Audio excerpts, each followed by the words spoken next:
नमस्कार दोस्तों।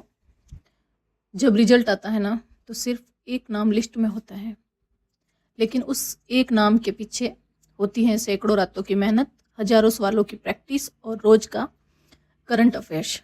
आज की इस वीडियो में हम लेकर आए हैं आज के सबसे महत्वपूर्ण करंट अफेयर्स एमसीक्यू, जो आपकी आने वाली परीक्षाओं जैसे SSC, UPSC, railways, banking, state exams, जिसकी भी आप तैयारी कर रहे हैं, सभी के लिए इम्पोर्टेंट है। लेकिन शुरू करने से पहले अपने आप से एक सवाल पूछिए, क्या आप सच में अपने सपनों के लिए रोज 10-15 मिनट देने को तैयार हैं? अगर हाँ जवाब है, ऑफिशियली अगर आप तैयारी कर रहे हैं तो जवाब हाँ ही है। तो चलिए बिना समय गवाए शुरू करते हैं। आज का पहला सवाल, किस भारतीय राज्य ने 2026 में भारत की पहली पूरी तरह से सौर ऊर्जा से चलने वाली एटीएम वैन लॉन्च की है? ए असम, बी त्रिपुरा, सी ओडिशा, डी सिक्किम। तो इसका सही आंसर है बी त्रिपुरा। जनवरी 2026 में त्रिपुरा ग्रामीण बैंक भारत का पहला क्षेत्रीय ग्रामीण बैंक आरआरबी बन गया है, जिसने पूरी तरह से सौर ऊर्जा से चलने वाली मोबाइल एटीएम वैन शुरू की है, जिससे ग्रामीण भारत में पर्यावरण के अनुकूल बैंकिंग और वित्तीय समावेशन को मजबूती मिली। सेकंड क्वेश्चन है, विश्व का सबसे बड़ा डेटा सेंटर किस राज्य में बनाया जाएगा? A Gujarat, B Odisha, C Maharashtra and D Uttar Pradesh. तो इसका सही आंसर है ए गुजरात।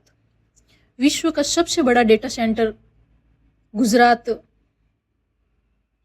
के धोलेरा विशेष निवेश क्षेत्र में दुनिया का सबसे बड़ा ग्रीनफील्ड डेटा सेंटर परिसर स्थापित कर रही है। कौन कर रही है? अडानी एंटरप्राइजेज। नेक्स्ट क्वेश्चन है, खबरों में दिखाई देने वाला पांगशाऊ दर्रा किन दो देशों के बीच स्थित है? ए भारत और भूटान, बी चीन और नेपाल, सी भारत और म्यांमार, डी भारत और बांग्लादेश। तो इसका सही आंसर है सी भारत और म्यांमार। ये अक्सर खबरों में रहने वाला पांगशाऊ दर्रा भारत और म्यांमार के बीच की सीमा पर अरुणाचल प्रदेश के पटकाई पहाड़ियों में स्थित है। यह दर्रा भारत के असम या अरुणाचल प्रदेश के मैदानी इलाकों को म्यांमार यानी बर्मा से जोड़ता है, और इसका नाम पास के बमी गांव के नाम पर रखा गया है। नेक्स्ट क्वेश्चन है, हाल ही में अपने इस्तीफे की घोषणा करने वाली प्रधानमंत्री इल्जा अमाडो वाज किस देश से संबंधित हैं? ए कैमरून, बी साओ टोमे और प्रिंसिपे, सी चाड, डी कांगो लोकतांत्रिक गणराज्य। तो इसका सही आंसर है बी साओ टोमे और प्रिंसिपे। साओ टोमे प्रिंसिपे की प्रधानमंत्री इल्जा अमडवाज ने इस्तीफा दे दिया क्योंकि उनकी प्रस्तावित कैबिनेट सूची राष्ट्रपति कार्लोस विला नोवा को सूचित करने से पहले सार्वजनिक रूप से लीक हो गई थी। अमडवाज, जो पूर्व न्याय मंत्री थी, को पैट्रिस ट्रावो आडा की सरकार के विघटन के बाद प्रधानमंत्री नियुक्त किया गया था। साओ टोम और प्रिंसिपे गिनी की खाड़ी में स्थित एक छोटा द्वीप समूह है, जिसका क्षेत्रफल 1000 वर्ग किलोमीटर से थोड़ा ज़्यादा है। नेक्स्ट, पैसा महोत्सव 2025 किससे संबंधित है? ए पंचायत विस्तार अनुसूचित क्षेत्रों में, बी कृषि सब्सिडी, सी डिजिटल शिक्षा, डी शहरी स्वास्थ्य। तो इसका सही आंसर है ए पंचायत विस्तार अनुसूचित क्षेत्रों में।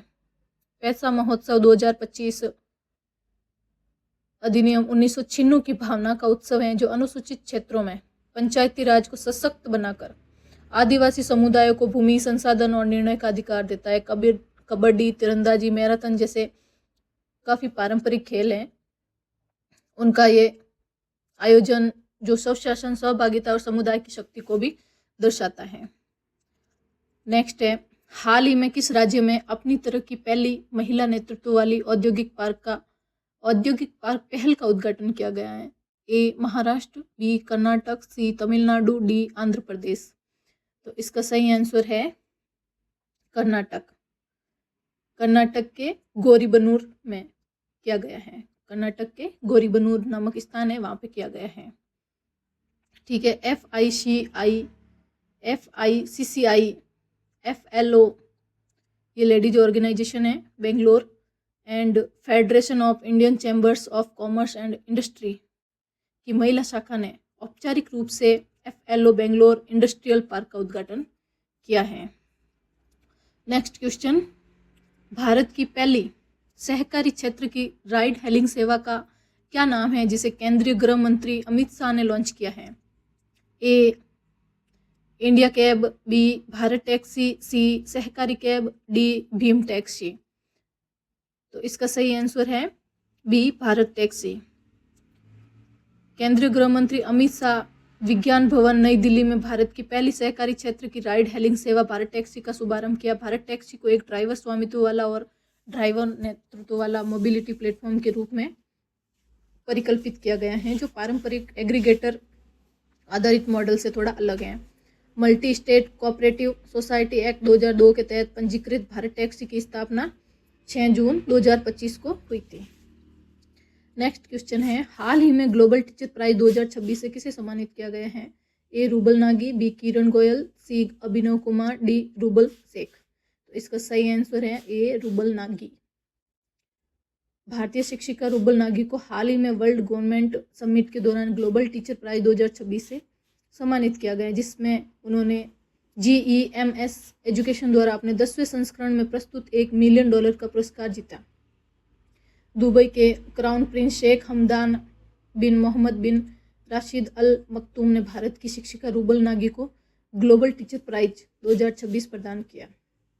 नेक्स्ट क्वेश्चन, हाल ही में दिल्ली में लागू की गई PM श्री योजना किस क्षेत्र से संबंधित है?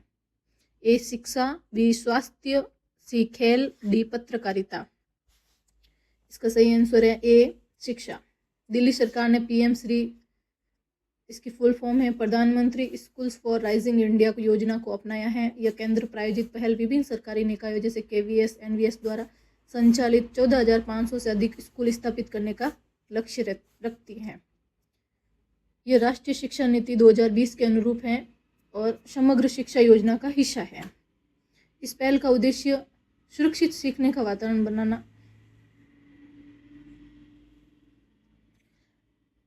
नेक्स्ट क्वेश्चन, और इस योजना का कार्यान्वयन 2022-23 से 2026-27 तक योजना के अनुसार किया जाएगा और इसका विस्तार किया जाएगा। नेक्स्ट क्वेश्चन है, कौन सा गांव देश का पहला सौर सीमा गांव बन गया है? ए लिम्बोनी गुजरात, बी देवसर जम्मू और कश्मीर, सी मशाली गुजरात, डी नदियाल जम्मू कश्मीर। तो इसका सही आंसर है सी मशाली गुजरात। गुजरात के बनासकांठा जिले के सुईगाम तालुका का मशाली गांव भारत का पहला सौर सीमा गांव बन गया है। यह पाकिस्तान सीमा से 40 किलोमीटर दूरी पर ही स्थित है और इसकी आबादी कितनी है? 800 लोग होंगे यहाँ।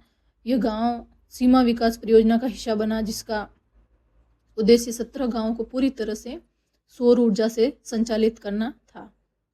इस 1.16 करोड़ रुपए की परियोजना को राजस्व विभाग, उत्तर Gujarat Vij company limited, short में UGVCL, बैंकों और सौर कंपनियों का समर्थन मिला। ऐसे भी पूछ सकते हैं कि इसको किसका समर्थन मिला। इसे PM सूर्य ग्रह योजना के तहत 59.81 लाख रुपए की सब्सिडी, सार्वजनिक योगदान से 20.52 लाख रुपए और कॉरपोरेट सामाजिक उत्तरदायित्व मतलब CSR से 35.67 लाख रुपए प्राप्त हुए। तो दोस्तों, आज की वीडियो ख़त्म करने से पहले आपके लिए एक छोटा सा चैलेंज सवाल है। क्वेश्चन है, किस संस्थान ने दर्द रहित इंजेक्शन के लिए सुई रहित शॉक सिरिंज विकसित की है? A IIT Hyderabad, B IIT Delhi, C IIT Bombay, D IIT Madras. इसका सही जवाब आपको नीचे कमेंट में लिखना है। देखते हैं हमारे चैनल के सबसे तेज और जागरूक स्टूडेंट कौन है।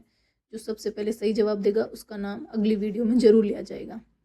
आज के करंट अफेयर्स यहीं समाप्त होते हैं, लेकिन आपकी तैयारी यहीं ख़त्म नहीं होनी चाहिए।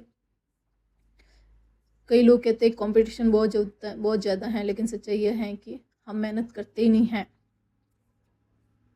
और मेहनत करते रहिए। अगर आप सच में अपने लक्ष्य को लेकर गंभीर हैं तो इस वीडियो को लाइक कीजिए और हमारे चैनल को सब्सक्राइब करें। अपने सपनों की यात्रा का हिस्सा बने। मिलते हैं अगली वीडियो में नई ऊर्जा, नए सवाल और नए आत्मविश्वास के साथ।